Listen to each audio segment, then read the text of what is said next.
I'm gonna start the recording. And okay, and hello and welcome everyone to this I guess you can call it vodcast of the MVP space versus O2 Ardent from the Overwatch Contenders League. My name is Ktad. I'm gonna be joined by Dream on this cast. Dream, how's it going? Going well, going well. Happy to be here. All right, well, let's get this thing started without further any ado. So, Dream on go. So, three, two, one, go. And we are off to the races, and it looks like we're in. Yep. So, Space gonna be starting off with Oberon, Bianca, Atun, Yaki, Fuse, and Undyne. Whereas on the other side, it will be Ardent coming in with Yakpung, Humbaba, Climax, Ivy, Rain, and Violet. Yes, yeah, and we're seeing both teams coming in to contest the point with these Rhine Zarya compositions, but the difference here being the Hanzo versus the McCree, so a lot more tank pressure coming out from the Hanzo.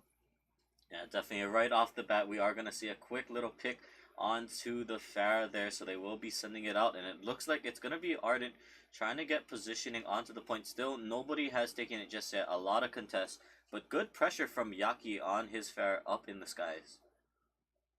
Yeah, Violet coming back up is allowing O2 Ardent to push back in. His Zenyatta aim putting a lot of pressure onto the Pharah in the sky as Atun is trying to pressure this high ground to put MVP space in position to recap, but it looks like O2 Ardent is going to have a solid hold here. Yeah, definitely. They've already got him out. They've already shoved out. They've taken the point now. And with the rest of them backing off, it was good damage from Atun, but just at a really bad spot when both Fuse and Undyne did get picked off there. So I think the rest of Space, they wisely chose to back off from there. Yeah, I think Yaki was just under a lot of pressure from that McCree Zenyatta, and Ivy has not felt that same pressure. And Oh. there he goes, taking off Undyne. Yeah, here we go. Rocket Barrage comes right back out. He's going to find two members onto the Bianca and the Reinhardt there on Oberon. There's Humbaba hops right back to the backline as he gets all of them taken down. 41% on the point, and the side of Ardent takes the first fight. Yeah, now as we tick up towards 50%, a lot of ultimates coming online for both teams. The Grav for Humbaba going to be really important. They don't have that barrage to combo, but they still have other options to get in. But Ivy's fallen, so MVP is still going to push through this choke. Yeah, alright, they already do throw out the Graviton. It's gonna land onto four members onto the backline space. They do try to regroup. They haven't lost anybody just yet there. As actually, no, Climax finds the first shot onto Oberon. Rocket Barrage goes out, but Yaki is the next one to fall as the McCree is doing work in the background. Climax, one more shot, looking for more. Still just pushing the members from space back out. Mercy comes into the middle of the fight to res Fuse, just trying to hold and salvage that fight, but it is going to be Ardent winning out onto that one again as four members from space are dead. Yeah, after that Grav didn't get a lot of value, but it was able to keep the pressure off of Ivy and Climax, who were both able to just pump out a ton of damage here. The McCree just completely uncontested. With no support ults, they're going to have a hard time. But can O2 Ardent even get to the point Yeah, here? they're trying to get in. Overtime has been popped. They get there at the very last second, but here comes the play. Ivy is the first one to drop. Yakpung on the right side, just trying to hold the line. He's got a lot of health down. There goes the Grav as they're trying to get onto him. Bianca wants that one, but it doesn't even matter as the point gets taken down. And Ardent come out with the first point on the first map. Yeah, O2 Ardent showing up strong on this first point. Their DPS really showing why they were in the finals of the last season here. A surprise run through the playoffs, but definitely their strengths being their DPS and then Violet on Zen.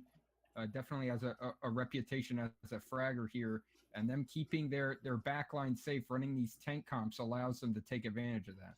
Yeah, now as we move on to the second map, it is going to be uh, Gardens coming out here as they both teams are just trying. I'm sorry, City Center, I believe is this one, as they're just trying to hold the line here. Ardent wants to get onto the second point, and they are going to change up the composition a little bit as we see both teams coming out, scrapping over, fighting it out, as both Divas and Winstons are just holding onto the center pavilion here. Yeah, and both Widows are also looking for those sight lines, and we see Atun take out Rain. The crossfire from the Widow and the Pharah going through these circular points can put a ton of pressure on the back line. And we see with Mercy going down, that's going to be everything that MVP Space needs to get the first cap. Yeah, they will grab it. They did force back the rest of Ardent here, and now the question is, where will Ardent look for their win to win? Alts are still charging up. They don't have a whole lot to go for. Climax will have the vision coming out first, but a tune on the left side looking for the snipe doesn't quite find anything as Space and Yaki is just up in the skies. Once again, being a nuisance, they're going to try to hop onto him. They will take him down. And with that said, Ardent now make a good push onto here as Climax is the next one to fall. Humbaba wants to get right back onto the map. Diva just trying to contest the point for a little bit more. The rest of Space are still flittering around the wings of this one, but it looks like they will try to get the re-engage. Everyone going back and forth. Rez has been picked up onto Climax, but Humbaba finds the first kill onto Toon. There goes the next one as Oberon is the next one to fall. Humbaba still in the middle of everything. He does have self-destruct available if he wants to use it. Instead, they're going to focus down onto Bianca in the middle of the map. Still, just a lot of contesting going on. Nobody going down. Yaki once again falls out. It's only Bianca onto the point, still just trying to hold out. He has Fuse behind him, but Fuse is going to be the next one to drop. And finally, after all of these kills, it looks like it will be Ardent taking control. Yeah, that Valkyrie from Fuse did help stall for a little while, and the cap is finally going to come through. But the later Valk from Rain is able to close out the fight. MVP fairly happy with that. They get plenty of time on the board, and they have enough time to build up those ultimates to push back in. But for now, they're going to have to find a way to push through these choke points while we have the crossfire from Ivy and Climax kind of hiding around these arches to prevent the team from coming in. Yeah, I mean, they're just hiding it out, just trying to play the angles. Climax looking for his picks, but Self-Destruct and a Transcendence is available for Space if they want to make a use for it. Here comes the Self-Destruct from Humbaba. He's going to land onto the back end. We'll pick off Fuse, and that is a big pick. The Mercy's already down. A Toon going to be the next one to drop versus Ivy, and the rest of Ardent, they will push back Space onto that one. A great Self-Destruct to start off that one. Yeah, I think Ivy's Pharaoh right now is just outclassing Yaki, and Yaki has now switched on to more of his comfort pick, more of what he's known for, that Tracer here, to try and contest. So here, a lot of times in these situations, you can now have your Widow focus on other targets, and you try and have the Tracer distract the enemy Widow so that your Widow gets a little more freedom here because you feel like you're losing that Pharah matchup. So here we see Yaki looking for that backline, looking for that Widow to try and prevent him from taking the duel.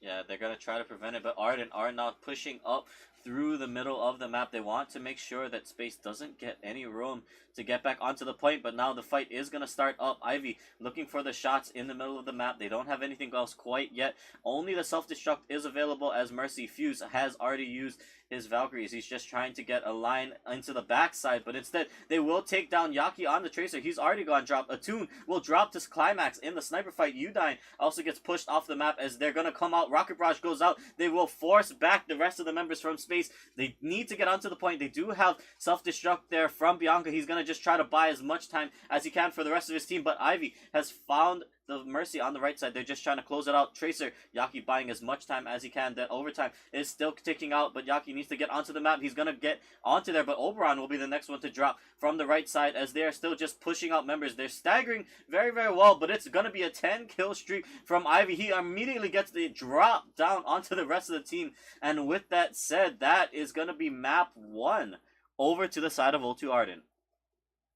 Yeah, wow. Well, when we look at the dive onto the back line there and the difference that we see, we have the Tracer not finding any success on the side of MVP Space, but Yakpung popping the Primal Rage, able to knock the Zenyatta into traffic, and then also disrupt the Widowmaker as well. So Ivy had complete freedom and took advantage of that, and they were able to close out the round there. So very, very strong play on both points from the Pharah for O2 Ardent, with it not looking quite as strong for MVP Space. And we may see that play out and be important in further maps in the series here.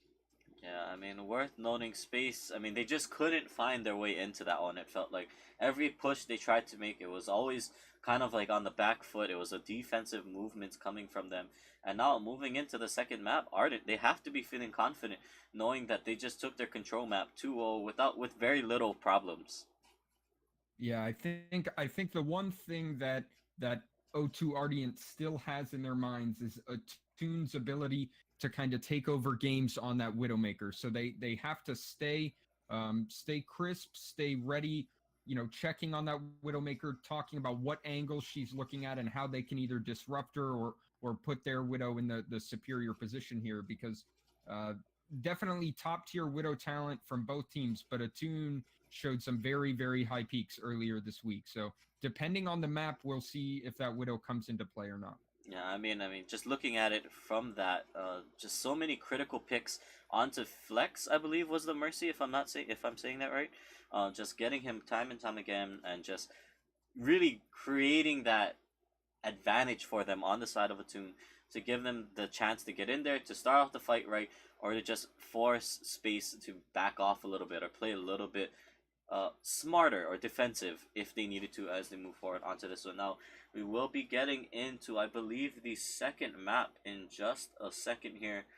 Well, with that said, Dream, take it away as to how do you feel the rest of these maps need to play out if you're on MVP? How do they get themselves back into this series? Well, they definitely have to find a way to contest Ivy on the Pharah. And the issue here is a lot of times in this meta, when you're falling behind, you want to put pressure on the enemy tanks to kind of slow the game down.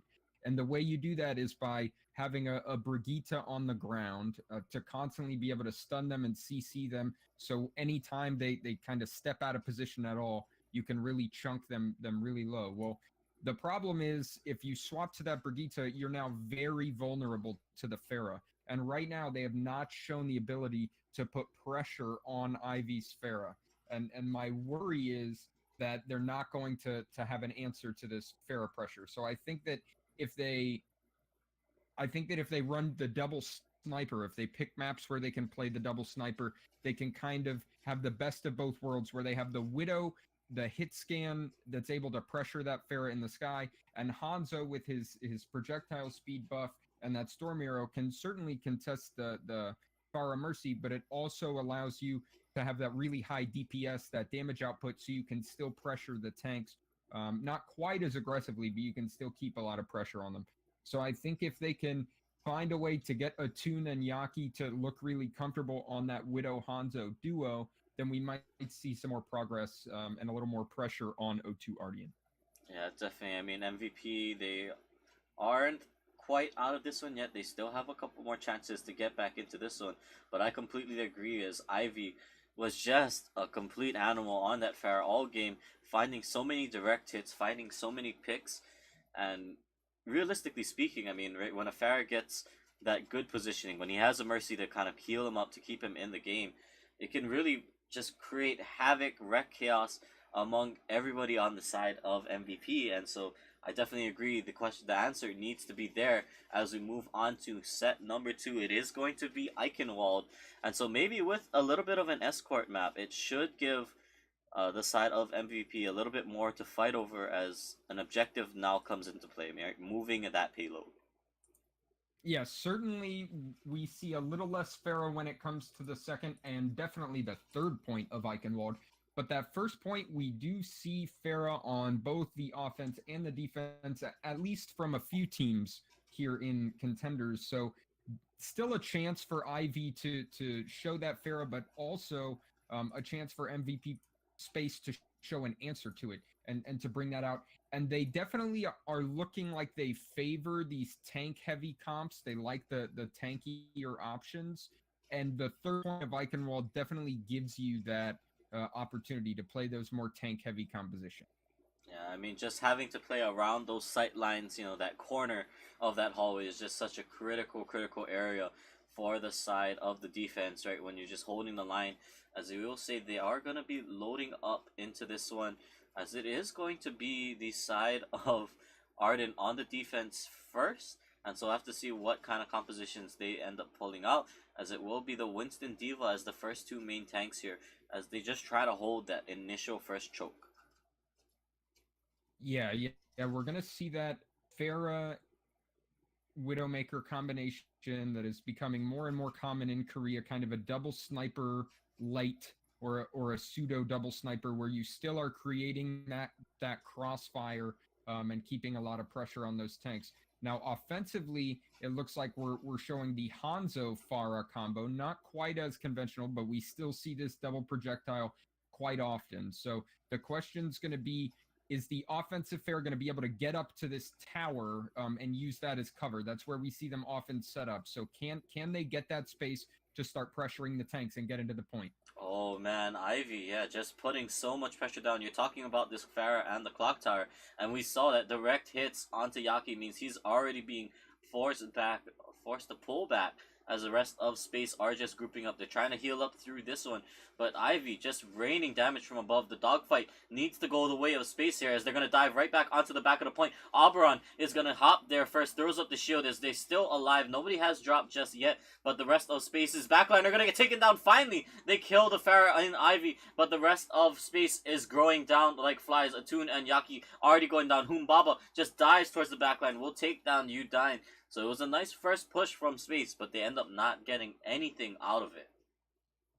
Yeah, space commits to that dive and they get onto the high ground, but O2 Ardient's backline, Climax and Violet, both able to retreat back, stay alive, and then abuse that long sightline. Hanzo not really able to catch up with the fight and put out the damage that they wanted to. So Atun has now gone over to the Widow. We have mirror compositions now. He wants to be able to take the fight from a further distance here, stay back on this arch and pressure the Farah Mercy. Oh, but here we go. They're going to push back right onto the point as well. Transcendence has already been used, but now Violet's one will come out as they're just trying to hold the line. Yaki finally finds the kill onto Ivy there. The res is going to come down into the backside, but instead the rest of the fight is going down. Udine finds the kill onto Climax, but that's Bianca getting demeched and destroyed as Yaki throws out the rocket barrage here. They're looking for more and more damage. Self-destruct will go down, but it looks like space have finally started to find their opening. It's going to be the Winston coming right in from Yakpung. He's just trying to buy time, stall for the rest of his team. He needs to stay alive for just a little bit longer, but instead,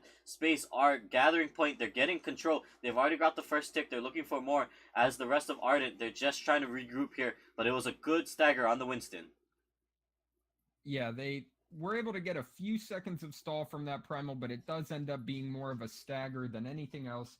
MVP space finally. Oh, Yaki goes down right after they get the cap there. The res will come out, but they're finally able to get the cap once Atun moves over to that Widow and is able to put out a little pressure, and the Transcendences are traded on the point. Now, we're moving into second, and both teams are staying on the Farah for now, kind of fighting around this arch, this small choke, trading over the top. So as this poke comes in, we're going to see the gate opening, and the commit from both tank duos is going to come in. The dive will be following shortly. Yeah, Yaki wants to find a shot onto Rain, and he will get it in the back line. That means Space now has a window of opportunity here with the Mercy dead.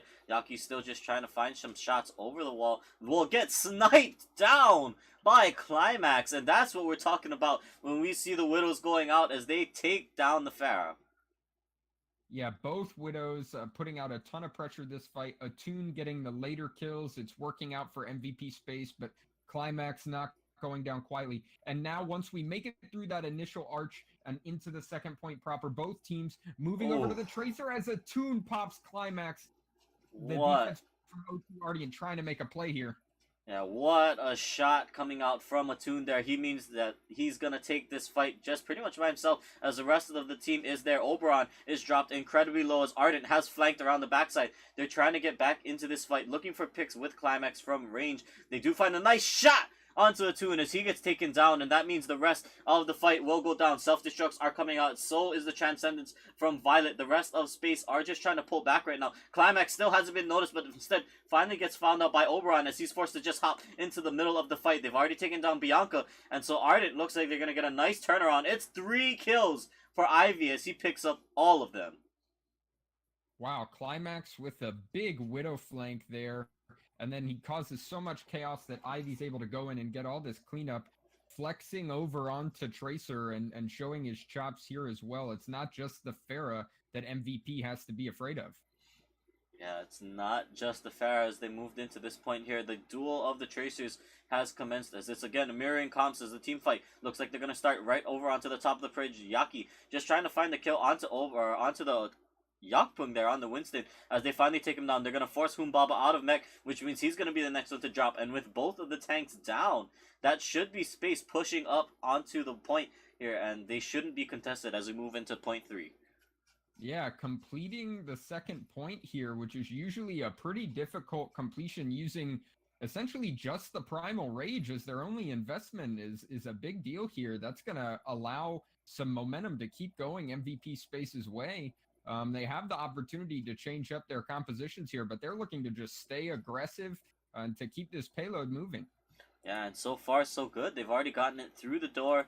They are moving through. They had a nice pick onto Ivy at the earlier point in the game, and now they're looking like they're going to move forward here. The rest of Ardent wants to hold it out, but that's a nice self-destruct. It does get Violet onto the backside. Attune also has found the pick onto Ivy, which means the Junkrat and the Zenyatta are not going to be available in this fight. Rain trying to heal up, but Humbaba already has been demeched and taken down. Attune finds a nice snipe onto Violet on the backside, and the rest of Space are just pushing in. They're going to keep them from getting out of the spawn, and with Rain falling, that's going to be set 1, or match 1 rather, going over to Space. No, instead they're going to look for a last minute hold. I spoke too soon maybe, as Humbaba just gets onto the point. She throws out the self-destruct, looking for the last minute pick. Transcendence will keep them all alive. Yaki is going to be the first one to drop from Ivy as they're still holding down onto the point. It's only less than 1 meter left remaining. Attune finds another pick onto Violet. Climax going down as well. Yakpung just trying to do his best to stall out onto the point right now. Oberon throws up the Primal Rage in an attempt to get the backline. They will find the Mercy. They'll find everyone. It's 3 members dead from Bianca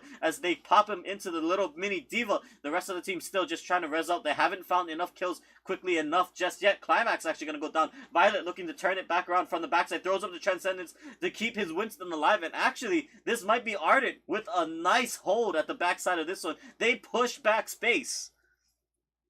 What a hold. Ivy on the Junkrat, able to put up so much pressure on the tanks, get a couple crucial picks. Climax, even though he went down initially, able to come back, and Violet with the clutch play at the end, showing why he's regarded so highly amongst Zenyatta's in Korea. And here we see both teams making more significant swaps into the third phase, this tank-heavy comp. Both teams running Azaria, but only 40 seconds left on the clock here. Who will be the first team to build up that Graviton, and who can get the most value out of their Grav combo? Yeah, they've only got 30 seconds left on the clock. Oberon and Yakpung are there, ready to make the change up. They're looking for the damage. Attune needs to find these shots. They're just trying to burn down the shield onto Oberon's wall right now, as Yakpung and the rest of the team are holding up in the backline. Ultimates are charging away, but both Zarias do not have anything available, as instead they're just looking for the damage over onto the left side. Nobody going down just yet. Everybody's still just trying to hold the line a little bit. For MVP Space, maybe enough to push through with the Moira. They find the push onto Oberon. They pin him against the wall. Yakpung will take the first one. Ivy looking for damage over the backline, but with the main tank down, they're surely going to look for it out. Riptire goes out once again. He finds the shot onto Fuse, and with that, that means Space have lost some critical members. They don't have anybody else to get to the point right now. As Yakpung throws down the Earth Shatter, looking for the damage, they will kill Yaki, and they hold the line against O2 and MVP. Or I'm sorry, against MVP. O2 coming out with a great defense at the last parts of that one. Yeah, what a wonderful hold there. A lot of momentum coming through for MVP, but O2 Ardent able to get that crucial hold with the dive comp plus Junkrat, and then the second hold right after with that tank comp. Neither team getting the grab, but the tire coming up for Ivy, being the big difference maker, able to just eliminate Fuse right away. And taking out that Lucio as the speed is just going to make it very difficult for your tanks to stay alive on the point. Yeah, I mean, worth noting, it was just the hold before that, right? Coming out from O2, I think that was the big play coming out from them, as they just kept themselves in the game. They stayed alive all the way to the very end. I mean, staggering it out beautifully. Oberon just kept coming back in onto the Winston, and I think if not for that earlier hold, MVP surely would have been able to close out that one way earlier. Absolutely, and not only was it a hold where they were at a disadvantage, but it was also a fight that dragged out for such a long time and just ran so much time off of the clock, which is what made it such a rush at the end there. Now, as we see the team swap sides and MVP Space move to the defense, it looks like they're going to be running that same Pharah Widow that we saw from them offensively on this point, while we may see the Pharah and Widow combo on the offense as well. We could also see a flex over to the Tracer. It really depends on if they feel like they're getting the value out of that Pharah. Yeah, I mean, the Pharah plays have been, I think, the biggest point of contention in these early fights. As we're going to see Yakpung actually taking up the offensive Sombra here. They're looking for, I think, that first initial team fight. Instead, no, he's just going to switch out. He trolled me a little bit as they do switch back over to the tanks. Now, the rest of Ardent, they are just pushing up onto the left side. But, so far, where are going to be, I think, the biggest picks coming out from the side of either team, really? Really, it's going to be about the sight lines all around the center tower. The Pharah's hiding around them to pressure the tanks, and the Widows kind of looking for those squishy targets that they can blow up. And the dive comes in from O2. Yeah, they want to go right down onto the backline. Yakpung hops into the middle of the fight. Ivy is dropped very low. He's looking for direct shots onto everyone, but with him on the ground from floor, that means that Yakpung will find the first kill onto Toon and Oberon following not too far afterwards. Now, the Divas are the only tanks up and available right now, but Yaki getting taken down from Climax means that might have a window of opportunity right here. Ivy just trying to flank around the backside, looks for the Mercy, finds the direct shot. No, instead, it doesn't even matter as he's going to go down. And that means first point is going to go very quickly over to the side of O2 Ardent. Yeah, O2 able to get a lot of value out of that initial dive, kind of completely throw a Toon off, never give him room to take those shots. And as we see Ivy moving over to the Tracer for the second point to kind of contest this castle and find a way to get back onto the Widowmaker, the issue that MVP Space is facing is the way to avoid this arch as a engagement point. They want to be able to stay up above the arch and shoot down. As we see here from Yaki, they can't let O2 get through and gain ground. Yeah, they can't let him get over to the other side of the map right now, as a Toon is just looking for these picks, looking to just stay alive on the backside. But it's a nice push from Ardent. They're trying to get through the arch. They're just trying to stay alive. As now they're going to dive back towards the backline. Atoon trying to be healed up, but Ivy just looking for those shots. Transcendence has already been popped from Udine just to try to stay alive, as it looks like Ardent are going to make their nice push over. Ivy on the Tracer just doing damage to the backline, trying to get the kill onto Atoon. He forces him off the ledge, but instead they will just back off, as in the meantime, all of this, Humbaba will demech Bianca. That means that onto the point, the rest of Ardent are just pushing up. Is the Zenyatta is one of the last members alive, just trying to hold the line, but it is Ardent shoving up the payload right now. Yeah, Undyne with a little bit of an unfortunate transcendence there, maybe not completely necessary, and while he is up on the high ground, transcendence stacked with Valkyrie, we have Violet there holding onto his trans and getting a couple crucial picks to swing the fight O2 Ardent's way. So they're looking to continue to snowball and use the trans this fight. Yeah, Yaki wants to find the pick onto the backline. Mercy not going to quite get it, as the Transcendence has been used from Violent just to hold the line right now, as Yaki and Oberon are going through. But it's a nice kill onto Atoon there, and Yaki, they're both going to be going down. DPS is gone. Self-destruct on the backline will not get anything right there, as Climax still just trying to hold it off, as Ardent still pushing forward. They forced Space to retreat back into the castle, as we are now going to go into point number 3. Yeah, that was a really quick push through of the second point. Undyne got another trans there, built it up very quickly, but again was not able to get very much value out of it. Other teammates of his away from the Transcendence dying while he was in that transform there. So O2 Ardent trying to push through, keep this momentum going to the third point, but MVP Space on... Yeah, Space is... in. They may be forced to swap here. Yeah, they may be looking for a little bit of the swap here. Atoon on the Hanzo is going to be a little bit of change up. They do bring Yaki in onto the Brigitte as well. But Ardent, so far, they're just waiting up. I think they're just still trying to charge up some of that ult economy from Ivy on the Junkrat. Get those long distance shots in, get him ready for it. But as we say, this might be the push in, as they're going to go right over the wall. They're going to try to get in onto the point. Both Reinhardts are still just holding the shields up. Self-destruct's going to come out through the backline, but it will find Rain as he's trapped in. And that means with the Mercy down, that's going to be Ardent forced to back off. But they find a nice pick onto Oberon with Climax there, so they trade Mercy for Reinhardt. And both sides just going to, I think, choose to back off. No, instead, Ivy finds the kill onto Yaki. They immediately res him up with the Mercy, but instead everyone else forced to back away, as now Ardent pushing up the point. Yeah, O2 getting some decent trades there. They haven't built up too much towards their tank ult, so MVP Space not super upset about that, but now they've got to find a way to push back in when Widow and Junkrat have the big sight lines.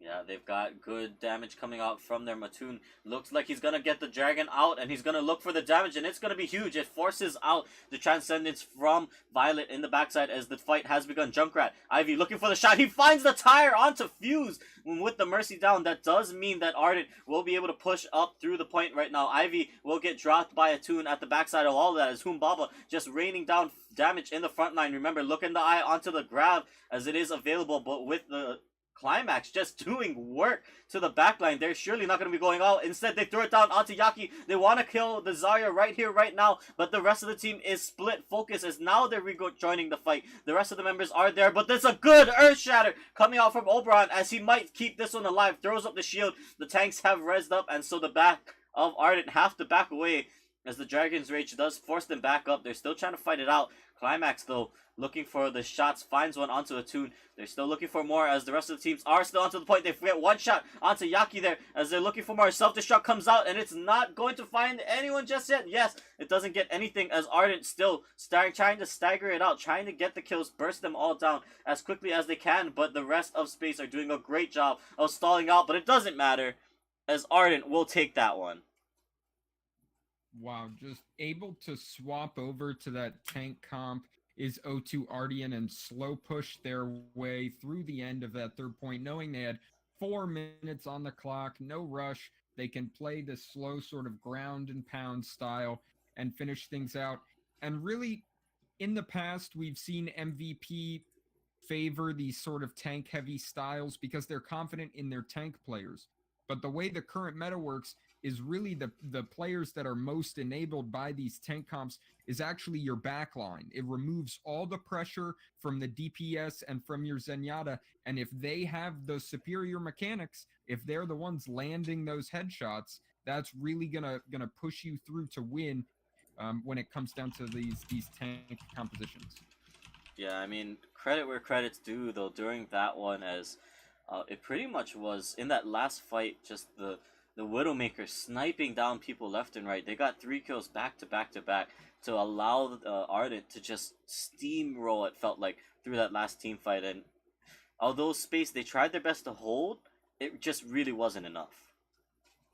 Yeah, particularly that crazy shot onto the Hanzo as a Toon jumped out there, just kind of getting his head taken off. So Climax definitely showing why he's considered one of the best hit scan players in Korea, and showing why Widow is so commonly used in this meta. Just her ability to take people out if they peek just for a second, right? When information is so important, peeking just to see positions can be punished. It's a very big deal, and O2 Ardent definitely looks like they are good at taking advantage of that. Yeah, they were doing a great job of taking advantage of that. I mean, credit also to Ivy for just being a complete animal on the Pharah in both game 1 and those first initial points here.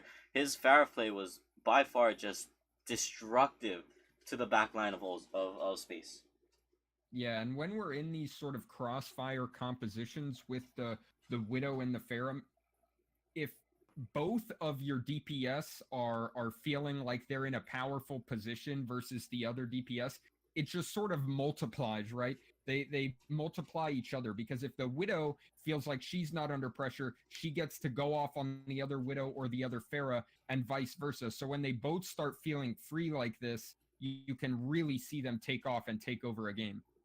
Yeah, I mean, both DPS members from Ardent were just did incredibly well that game, and we're seeing on the broadcast right now just the highlight plays from these DPS members. And also, it was a good amount of movement from the side of the supports as well. I felt from Ardent there. Violet had a few great transcendences that saved Ivy a couple times, that kept them alive, but overall, not a bad game from Space. They just failed to execute on, I think, a few critical fights, but there could have very well easily have came back into that one. I mean, they almost held that last point on the side of Eichenwald.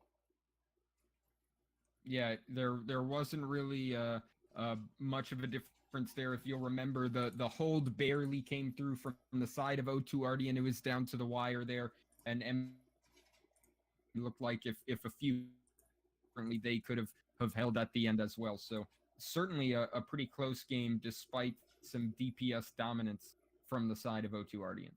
All right. So, well, with that said, guys, thank you for joining us on this vodcast here. It was a great little showing between two of the. I think these are some of the top Korean teams and contenders, if I'm not mistaken. Dream.